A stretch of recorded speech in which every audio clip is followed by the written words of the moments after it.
Alola, Fiji. Welcome to Saqamoli Matters. I'm Finau Songo. I'll be your host for the evening. On this show, we'll be discussing national budget issues that are important to you and, of course, to all of us as citizens of Fiji. Now, as we lead up to the national budget announcement on 30th of June, the challenges related to the national budget are as real as the challenges that most of us face daily in relation to our household budgets, trying to earn enough to feed our families, pay our bills, send our children to school, help people save for a rainy day, and hopefully invest for the future. Now, just to contextualize our challenges, the 2022 to 2023 budget parameters were as follows. For revenue, the government had budgeted total revenue of $2.9 billion. This consisted of tax revenues of $2.3 billion, non-tax revenues of $617 million. And this is about 25% of GDP. Now, our nominal GDP in the budget last year was $11.8 billion.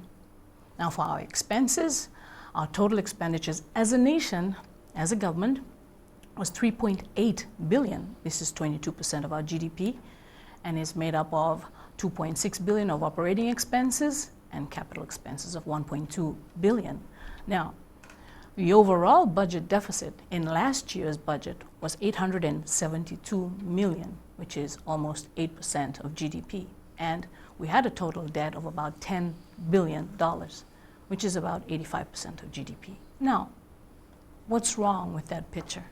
That's the equivalent to a household budget where we don't have enough income, our expenses are way too high, and we're always trying to make ends meet every pay, and we have a mountain of debt. Now, the difference with debt between a household and a nation is that a nation can get terms that are concessional and waivers of interest repayments over long periods of time. This is different from personal debt, as we know when we take out loans. So the question is, how will we collectively run and grow our economy under these extremely challenging circumstances? So on Saqamoli Matters tonight, we will discuss how we can do this together. To help answer this question, the government has commissioned a fiscal review committee who have released their findings. And with us tonight are some members of that fiscal review committee, and we would like to thank the members of that committee who are with us here tonight, and we welcome them. Richard, Naidu, Lisa, Apted, and Josaia Tokoni. Welcome. Thank you. Thanks, Vino. Thank you very much. Richard, as the chair of the Fiscal Review Committee, maybe something that the people would be interested to know is, what was the experience of preparing, and such an important report for such an important time in Fiji? There were 14 of us, and it was a committee that worked really well together. And we had 14 really conscientious people who put a lot of time into this in terms of the meetings and the preparation. There were various subcommittees who worked on it. We had to do this in about 9 weeks. Wow. There was a huge amount of information which we had to process into a report which is still 160 pages. I think there are about 100 plus recommendations in there. Yeah. And obviously, some of the things that the report has said have attracted attention, particularly around things like VAT, tax rates, and so on.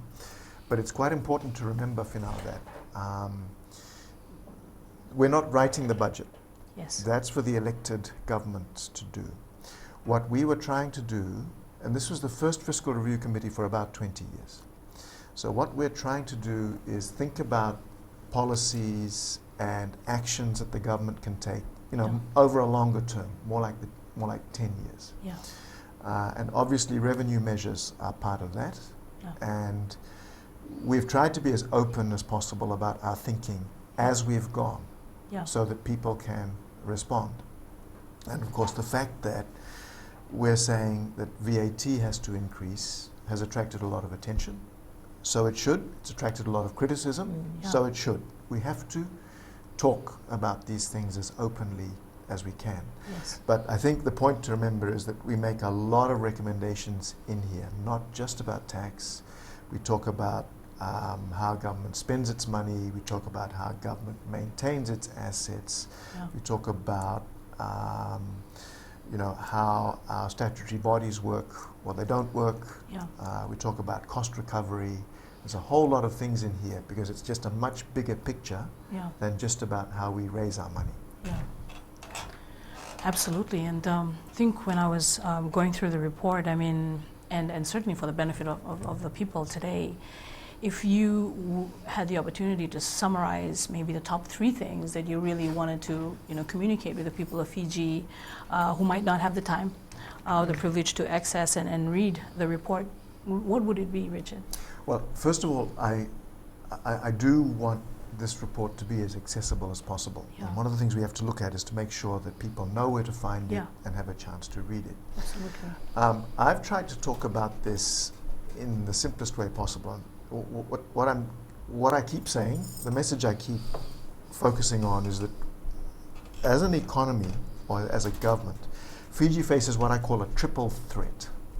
The first is that we've got so much debt, the government's got so much debt, that it can no longer borrow and spend in an orderly way to improve public services. Yeah. Education, health, Yeah. roads, infrastructure. Yeah. There's too much debt. We Yeah. just haven't got the space Yeah. to borrow and spend in an orderly way. We've got to now focus on getting that debt down, which means we can't spend, Yeah. Yeah. sensibly. The next problem is that, you talked about how families have to save for a rainy day, right? We aren't ready if we have a major natural disaster. Yeah. If we have another major cyclone, an earthquake, something big, that's going to cost us $500, $600, $700 million. Yeah. And we're not ready for that because we haven't got the money. And yet, despite all of this, we have to find the money for critical infrastructure. We have to find money for water. We have to find money for power. We have to find money for our health facilities. So how are we going to make all of this work? The reality is that we've been living under a little bit of an illusion for quite a long time. We expect good education, we expect good health, we expect drugs to be in our hospitals, we expect nurses to be in our hospitals and for things to work. And yet we have not been paying enough towards the government. We haven't been paying enough tax, we haven't been paying enough VAT. We talk about water. There's a really good piece in the Fiji Times of last Saturday, which said, we're paying 15 cents per 1,000 litres for our water. Yeah. No wonder our water services are poor, because we can't build good water infrastructure when we're paying that sort of money. Yeah. So we're going to have to, sooner or later, face a hard landing. Things are just going to cost more money. Yeah. And so it's a question of how we get that money without impacting the poorest people, who still need support. And that's a big, big challenge. Absolutely.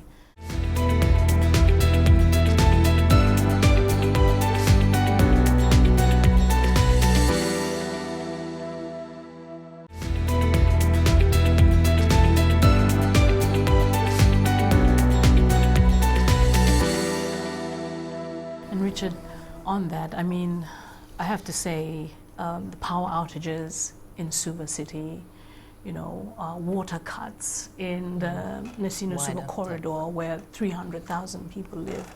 It's disconcerting.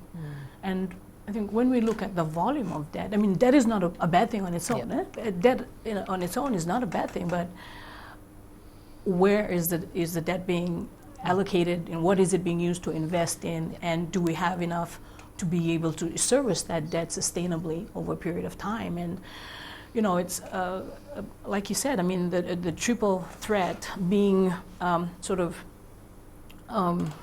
overshadowed by a bleak economic recovery landscape post-COVID. Revenue is not recovering as fast as we hope, and from that perspective, perhaps it would benefit the people if we started from the top and we say, well, what are the key revenue recommendations for the report? Where can we get the money? What are the options that we're thinking about collectively as a group? And certainly in the report we're presenting that for the government to think about. Maybe we start there. What are your thoughts on, or the panel's thoughts on, what are the key revenue initiatives that we're recommending for the people to consider? Okay. I think importantly, when you're looking at the revenue measures, I think you need to understand the landscape. And one of the kind of telling pieces, which when I speak to people about it, everybody has the same reaction. So if you look at personal income tax payers, so we have about 160,000 registered individuals as income tax. We have a population of over 800,000, nearly 900,000 people. Yeah. Of that 160,000 people, 140,000 do not pay income tax. Oh. So there are only just over 20,000 people who pay personal income tax. Yeah. That is such a small percentage of our population. Yeah. And so that statistic and that platform kind of brings us to the only solution in VAT, which is VAT is the only part that everybody pays. It has the broadest touch points across the population. Yes. And so we're forced as a revenue measure to look towards that. Yes. There are other aspects of it. There's the corporate tax, but the number of businesses that pay in that category. There are concessions that we have to look at that need review. So there are a number of revenue measures that need review, but that personal income tax piece is really the starting point. It's the most startling statistic that we have. You know, if you're looking at 20,000 people out of 900,000 pay income tax.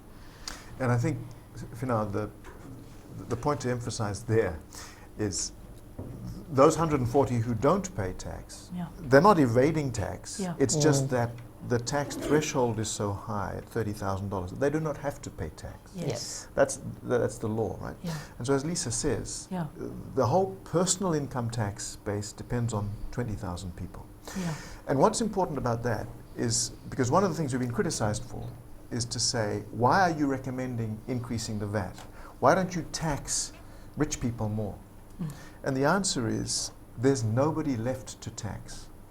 And again, in the Fiji Times on Saturday, there's a good story that says there are 280 people, only 280 people who pay $28 million worth of tax, because they're the ones who are at the highest levels of income. Now, there's a few things that we can do to change that. We are talking about increasing corporate tax. But as Lisa says, ultimately there's nowhere else to go but VAT. And unfortunately, that's the reality we face. So when people say, don't increase VAT, just tax people and tax companies, we can't tax people anymore. There's no room. We can tax companies a little bit more, but I think even increasing the corporate tax rate from 20 to 25%, that only gives us $70 million a year. And we're looking for something like $500 or $600 million net for government to actually begin to improve the fiscal situation that we're facing.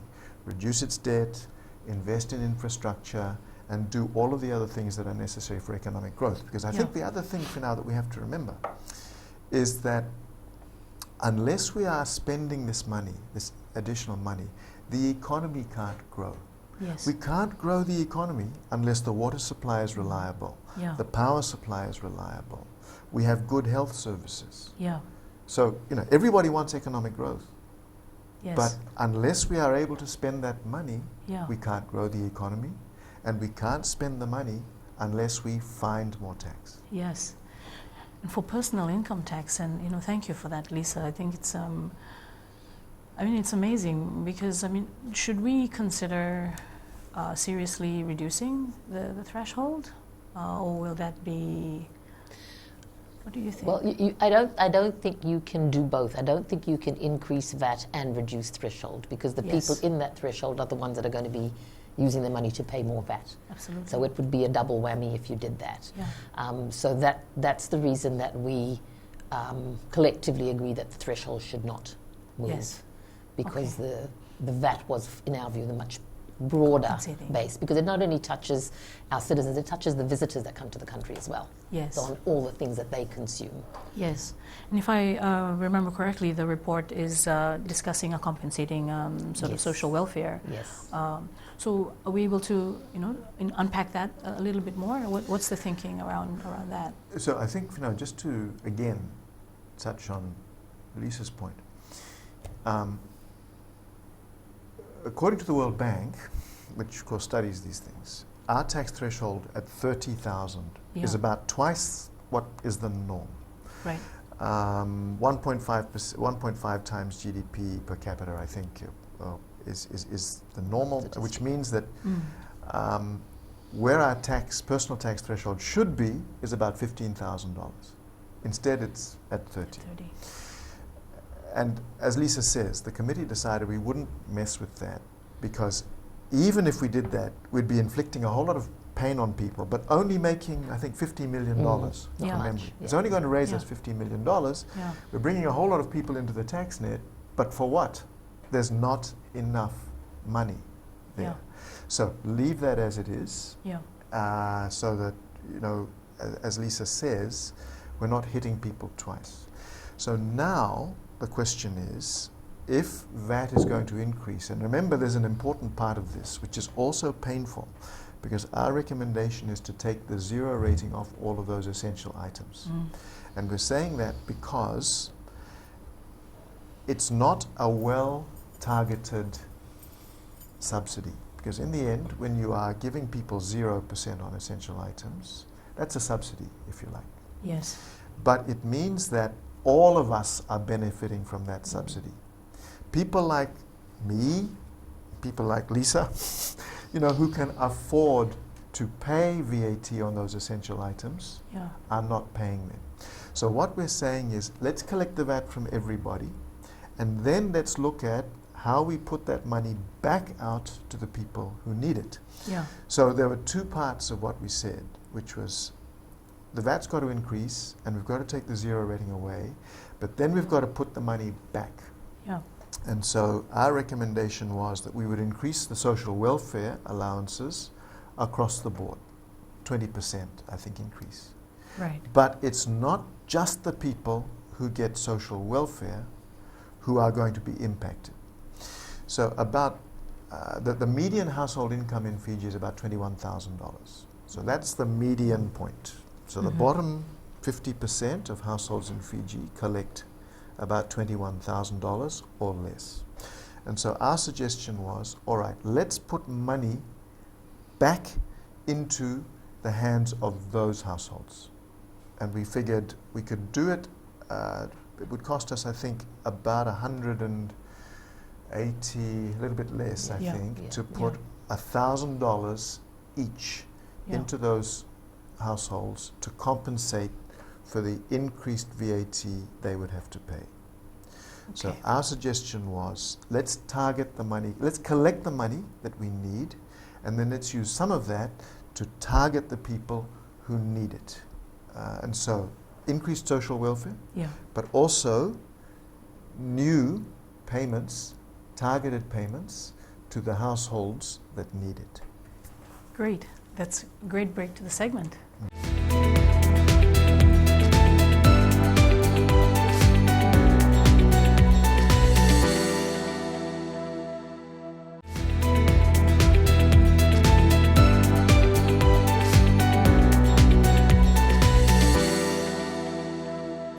Thank you very much for that, Richard, for clarifying, the committee's thinking around that. And perhaps we can invite Josaia to share some insights from an FCOSS perspective on that idea of removing the zero-rated VAT on basic needs, and basically having channeling some of that money that we'll collect from that into social welfare programs that is targeted towards those households that need it the most. Thank you, Fina. Just a few seconds ago, I was thinking maybe I'm not in the right side of the table. I felt so comfortable that I might have, maybe I was supposed to be at home and listen in. But thank you for that Budget 101 session that I had. I'll be honest with you, I haven't read the recommendation or the report, but one thing I know for sure is the issue of access that normally comes back in every places or discussions or dialogue that we have as Fiji Council of Social Services. And one of the things that is right on top of the issue of access is access to information. Yes. So thankful for that, for this session that breaks down all these reports and jargons that normally go on top of our head as ordinary citizen, and now it's starting to make sense. Yeah. And I hope for more. And bringing back the access to information, most of the time the insecurity and the uncertainty of why these are happening is just because we lack to understand the need for having those changes. I cannot speak enough for the community that we serve in, but one thing I know for sure, when the issue of VAT increase comes, there was a huge commotion. But the understanding of the need for the increase is important for us to advocate as well. Yes. Just a very an example of access to information. One of the most controversial discussion that we normally have is debt. Why do we need debt? Debt is bad, and all this misinformation and disinformations that are there for the public. Earlier this year, we did a forum around debt management, and we have expertise not only from the government, but from the IMF and World Bank. And when they break down the need for debt and that where we are with our debt servicing, our community leaders were present from across the nation. They tend to understand why do we need debt, and they were more welcoming into the conversations or the dialogue about debt. So for me, I'm not an expert in revenue or expenditure, neither in the national budget, but one thing I know for sure, that important for us to ensure that this information is out there, is accessible for public to access, to read, but also the translations of what it really means and the need for that, so that they can easily understand. It doesn't need any expert to explain that to them. So. Yeah. You know, Josaia, as you were sharing, I mean, the perspective of FCOSS and the community is so important. Not only to to the committee, who are collective authors of this very important report, but also to governments and to all our stakeholders who are trying to help us. But if you maybe were in a village in one of the provinces, and someone asks you, Josaia, the price of rice, currently is between $10 to $21 for 10 kilos or whatever the price is, and now it's going to go up to X. How do you, now that you have an enlightened understanding of these choices, how would you explain that, to someone in the community who does not have access to television, who is not on Facebook, who is not following the government, and who absolutely has not heard of this report? How would you explain it? I cannot think of a better way to have an ongoing discussion about that. It's not a straightforward answer that we have with our community. Yeah. I'm so thankful now. I heard about the social protection scheme that breaking it down, how we collect and we put it back to those who are with median income and below. Yeah. And I think if we discuss that from that point of view, because one of our non-negotiable when it comes to our public finance management advocacy, and that is we should ensure that our social protection floor for the most vulnerable and the at-risk populations cohorts are secured. Yes. And how does that translate to the work that we do? What does that mean for the Fiscal Review Committee in their work and also the government of the day? Yeah. And that is not an easy discussion to have. Yeah. I think it's important to break it down to their lived experiences. Yes. And I'm so thankful for the name of the this session that talks about Saqamoli Matter, and that is a great way to break down most of our discussion. Yeah. When we use the Saqamoli and break down, the percentage of this is going here, and we use that analogy when we discuss debt, and I think it's always a great analogy to start from. When we take it back to their experiences at home, Yeah. and then we explain why we need, how we break down that one Saqamoli into Yeah. the different expenditure and bills they have, Yeah. and that makes sense for them. Absolutely. And I'll give you like another scenario. So, so then we, so basic needs, we now have to charge VAT on it, and maybe we're in one of the outer islands. And then we go to the community shop, and then the shopkeeper says, oh, the tin fish is now, say maybe Brunswick, 2 for $8.95. It used to be $8.95, right? And so now it's maybe $12.50. But actually, the additional VAT was only to $10, and then there's an additional $2.50 because of the, increased costs in the supply chain. And of course, people will say, oh, it's because of this, it's because of that. But my question is, are we collecting taxes and monitoring whether the shopkeepers are being honest with communities in those vulnerable places? Because we have seen, instances where things are extremely expensive in the outer islands. So how do we, not translate that to, really, pushing people to the limit when they're trying to survive from a day-to-day basis? Olivia, your question has been answered by Mr. Richard already, and that is, most of the things, most of the ask or request from our community has been, we need better services. Better services, yeah. We need better access to health services, education, infrastructure we need, jetty to be repaired, roads, access roads. Most of our inland community need better roads so that they can access the market. Yeah. So we can only have that when we have enough in our pocket, when we can afford to do that. Yeah. And that's why the breaking down of the Saqamoli analogy Yeah. still the answer to that. Yeah. I can only collect more if I have an extra income.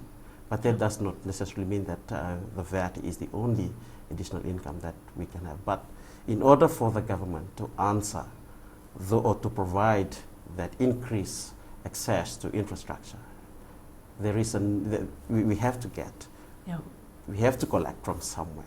Mm-hmm. Yeah. And the analogy of investment, that's the best way that we can invest as an individual, is to give more money to those who can provide for us. Take, for example, in a family, if the father is the breadwinner, the level of expenditure in the family can be stagnant.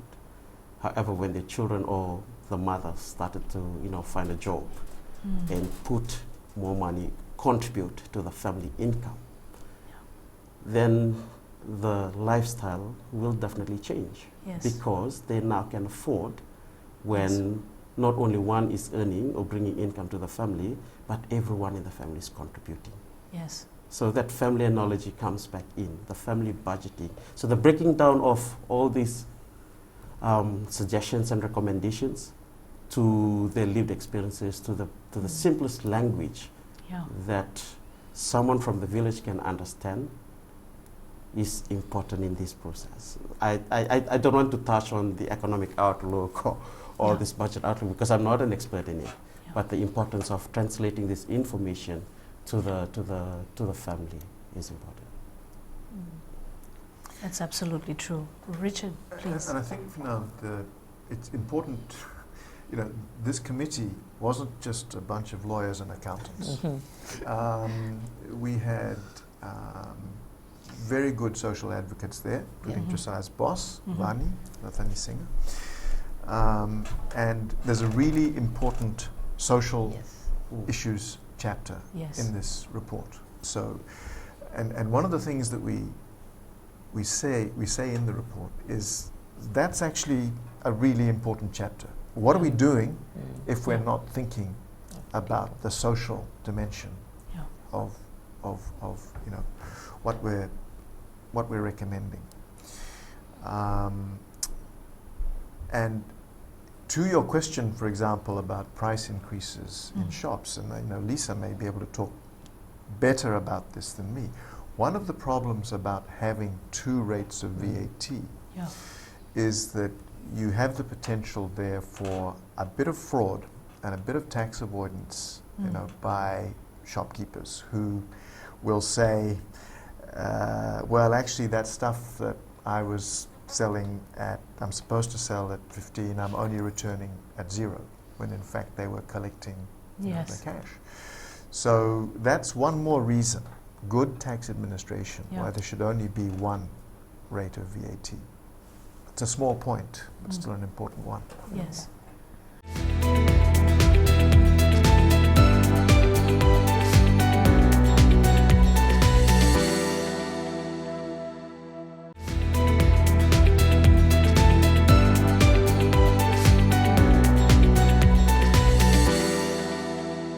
So, to be fair, VAT is not the only source of revenue that a government collects in terms of taxes.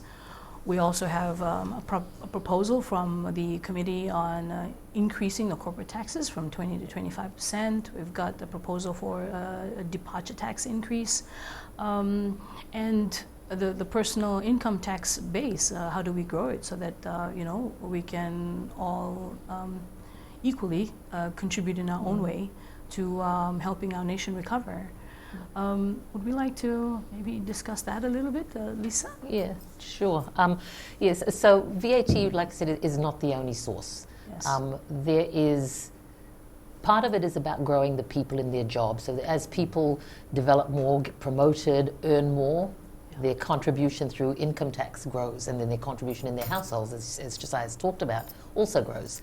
But we've also in the report talked about the departure tax going back to what we had previously, back to the 200, but on a staggered basis. Yeah. And importantly, that timing of that departure tax so that it coincides with the seasonal contracting that tourism does. So tourism contracts on an April start year. Yeah. So we want to make sure that it coincides with that so that they can give warning to their wholesalers, for people who do forward bookings, etc. So we'll bring that back in over a staggered period of about 2 years. There was a realignment in the fringe benefits tax to the corporate tax. And there's also a proposal around dividend tax that has to be explored by government.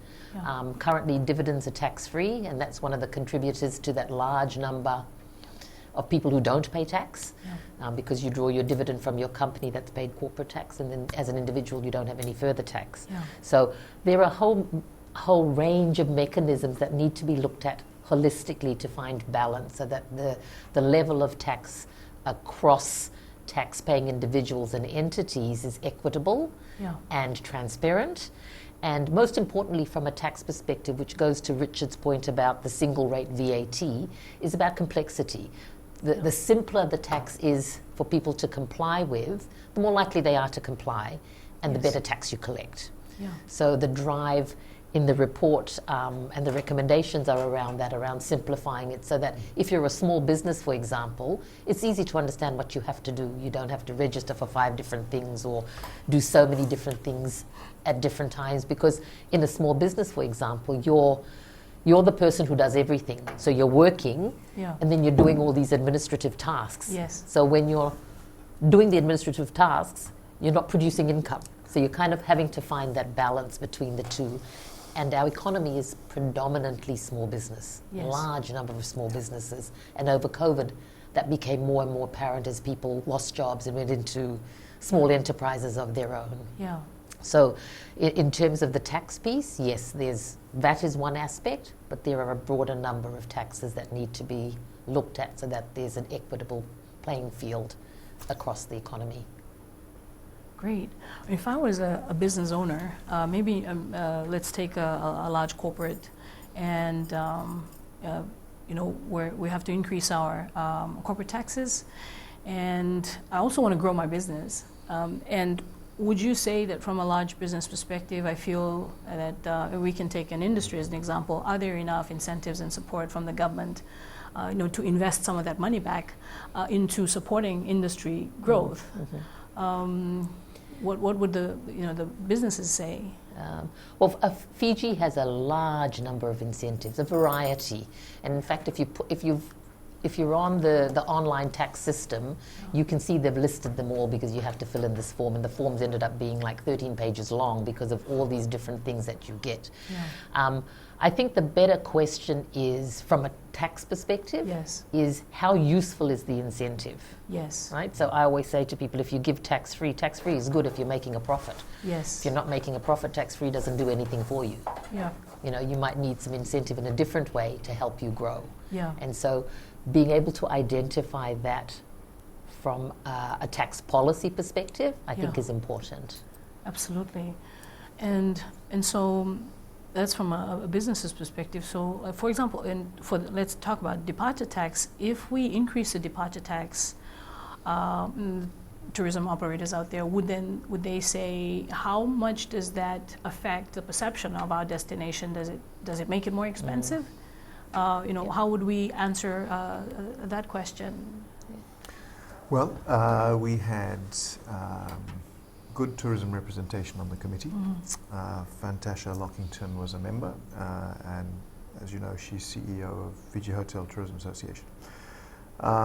Generally, the feedback that we got from the tourism industry was that, while the industry would rather that we didn't tax at that rate, as long as we introduce it progressively, they can live with it. And as Lisa says, as long as it's done in a way that works for the industry and how it prices and how it organizes things.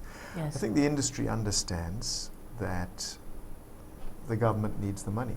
I mean, the industry understands that there's got to be better infrastructure, better roads, better access, because the industry needs that.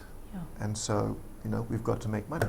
But, the point for now, and I'm sorry that we keep coming back to it, is that in terms of the money that we need, even when we take, our recommendation is to take tourism departure tax back to $200, I think, from 1 April 2025. Right. So increase it slowly, but 1 April 2025 it comes back to the 200. Even then, that's only going to make us another $70 million in revenue.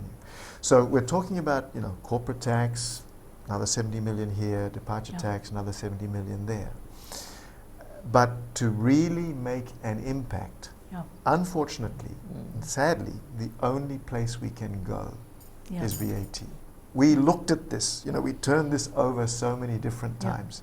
And remember, we have got good social advocates in that committee. And one of the things that I really appreciated was that the people who are concerned, who are focused on social advocacy and the needs of the poor, they took the time to work this out. They took the time to talk this through with us and say, yes, we get it.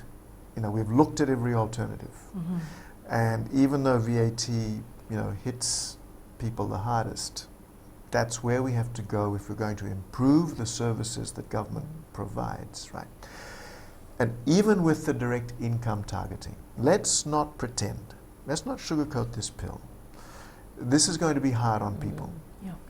Incomes that are above $21,000, we haven't recommended they get any support. That's not much. And when you increase VAT, those people are going to be hit, quite hard. Yes.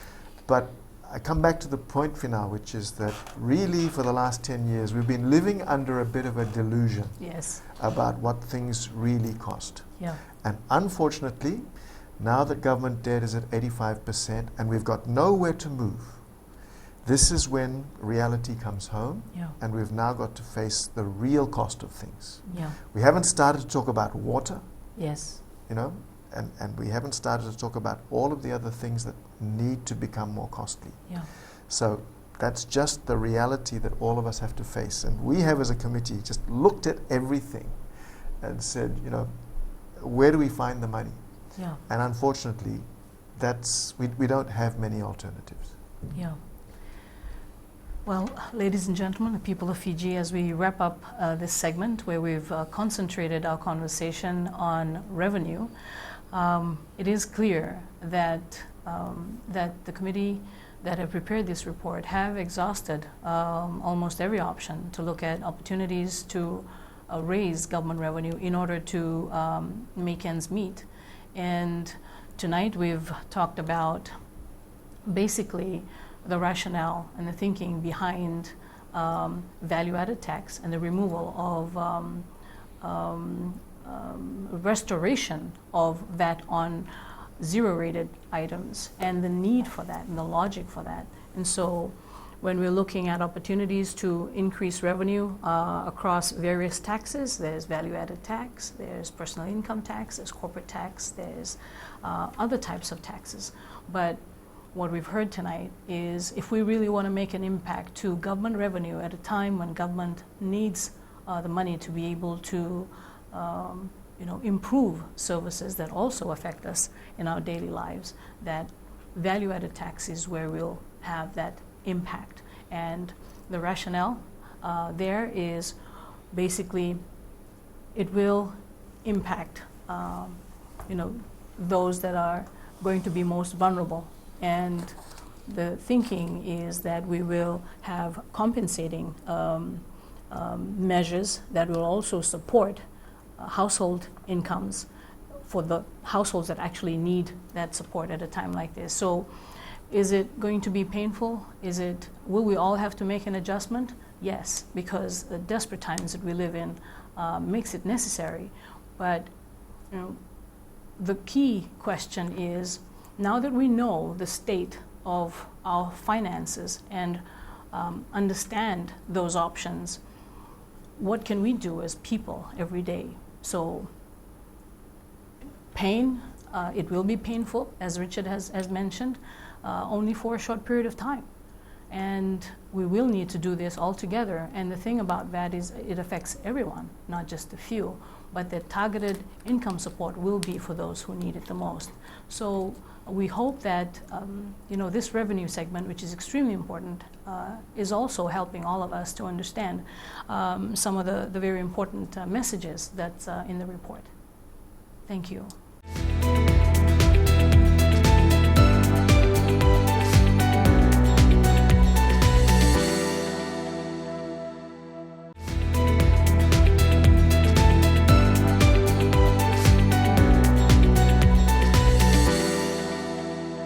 Welcome back to Saqamoli Matters. We're continuing with the Fiscal Review Report. Richard, we now have more context on why we need to raise VAT. Now, how do we have the conversation of what the taxpayers are going to get in return in terms of better services and expectations from the government to see an improvement in that, particularly around basic needs like water, power, access to those utilities? Well, I think for now, and the point was made off camera, just while we were talking. If the government is going to tax people more, the people are entitled to ask, well, what are we going to get, in return for the pain that we have to take? Part of the answer to that is that we've got to begin doing the things that we really have not been doing, the things that we have been neglecting. So, for example, if we talk about water, the Water Authority needs at minimum over the next 5 years, $800 million just to keep its capital expenditure going. Now, if you talk to Water Authority, that says, well, that'll keep our capex going, but if there was a major disaster, a cyclone, an earthquake that disrupted, its network, the cost would be much greater. So it has to begin now to make its infrastructure resilient to climate change and to natural disasters. Sewage treatment plant, I think our performance on sewage treatment is quite poor. And it's going to cost billions, something in the order of between $7 and $10 billion to get our water and sanitation plants up to appropriate environmental standards and to ensure that everybody is well served. I mean, what is more basic than sanitation? So we are talking billions of dollars there. One of the things that came through to us was really interesting was that government does not have an organized way of maintaining its assets. Now, all of us, whether we're in our houses or whether we are business people, we understand you have to maintain things to prolong their useful life. And one of the agencies came to us and said, Fiji's model of operating its assets is build, deteriorate, rebuild. In other words, we're not putting enough money into maintenance to keep those assets of ours going. Ministry of Health, I think, said to us they have 200 different properties, and only now have they begun to look at those in terms of what the maintenance needs are. So I think we were told that the way we spend money on our assets is exactly the wrong way around. We spend $5 on capital and $1 on maintenance. In fact, it should be $1 building new things and $5 maintaining them so that they keep going, so that their useful life is extended. So that's a major issue. Now, what does that mean? It means that government has to spend more, not less. It has to spend more because that's how you get your long-term value. You don't have to keep rebuilding things. You don't have to keep reinvesting in things. If you maintain them well, they will last longer. We're talking about schools, we're talking about houses, we're talking about hospitals, we're talking about, you know, a whole lot of infrastructure, which we've just neglected to do for the last 10 or 20 years. And so that's how fundamental these things are, and how, you know, how differently the government's got to approach the way it spends its money. Absolutely. I mean, you know, thinking about, say, for example, health, you know, healthcare, the hospital, even the main hospital in Suva, and I know there's been a lot of discussions on that. I mean, if we look at our basic infrastructure, so water, sewage, sanitation, power, and of course, health and schools. It's hard for me to understand how over the past it hasn't sort of, I think, resonated that we need to maintain these assets, given that you spend more at trying to fix it rather than just maintaining it. How would you transform that kind of mindset within government? Because one thing to allocate money for maintenance.